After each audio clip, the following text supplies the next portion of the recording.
I'm Jon Barnett and I'm the Community Safety Team Leader at Warwick District Council. So, in terms of my job role, it's operational oversight of the community safety team, which includes a team of community safety officers who predominantly look at antisocial behaviour, case management, and serious violence reduction. And then we also have a relatively new team of community wardens who are high visibility presence in our hotspot areas across the district to detect and deter crime. A big part of what we do is community engagement, and we're very good at putting out community safety surveys to our communities because it's really important to understand the lived experience of those who live in our district, to have an appreciation of the concerns and the issues that they have, and then things that we can then do about it to make it better. However, one of the big gaps for us was engagement with young people.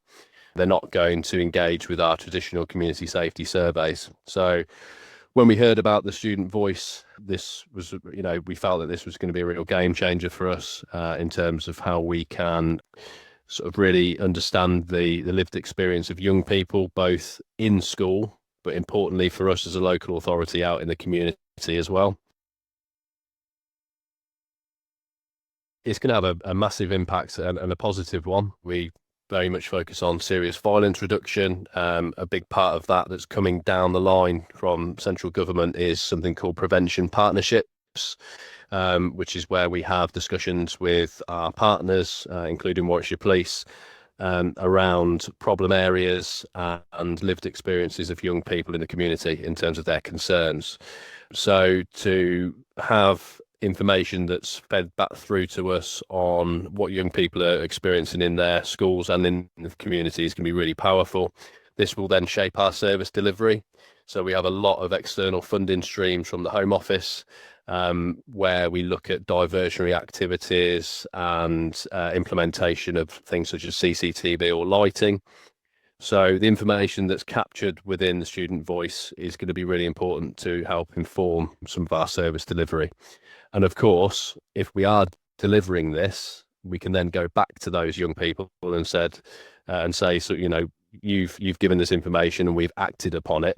And therefore, we are empowering those young people to sort of understand that they have made a positive difference to their community, which I think is going to be fantastic.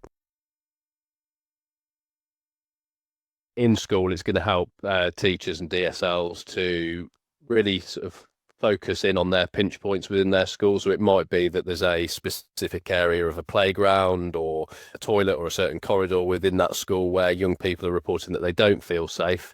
I know you've got kind of a RAG-rated scoring system where staff can then look at the seriousness of each individual report. And I think ultimately it's the same as with the community reporting. It's going to really focus in on those problem areas and empower staff to do something positive about it. It's crucial that we've got that anonymous reporting function within Student Voice. We know that there's sometimes barriers for young people to speak up and report things openly.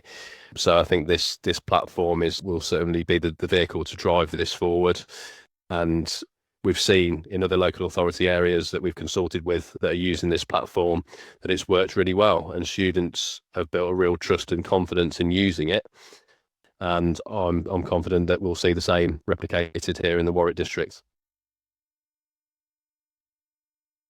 So I've had a couple of conversations with DSLs that are onboarding in the Warwick District, and it's very much one of excitement. I think everybody sees the value in this. Everyone's really bought into the concept of ensuring that we are doing all we can to safeguard young people, both in school and in the community. And I just think there's a general air of excitement from everybody who's involved in this project, and hopefully we can see some really positive results coming out of that.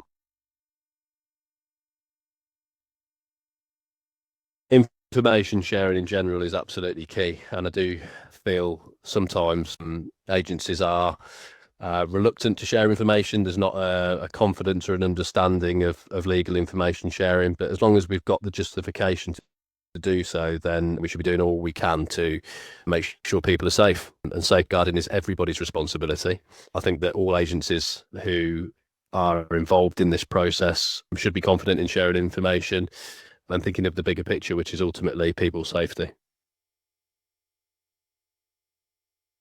Getting buy-in from the young people first and foremost to report their concerns. If we can see that that's been well received and well utilised, then that's definitely a great starting point. But then also, I think the end goal for us is for young people's lived experience to be listened to and then actioned. So if we have a particular green space, for instance, where young people are saying that they don't feel safe, they feed that through to us. We then implement a project or install a CCTV camera to enhance feelings of safety, and we feed that back into those young people, and they feel that they've made a real difference to their community, and they feel safer. So that's kind of the goal that, as I see it. Yeah, we're really looking forward to getting started.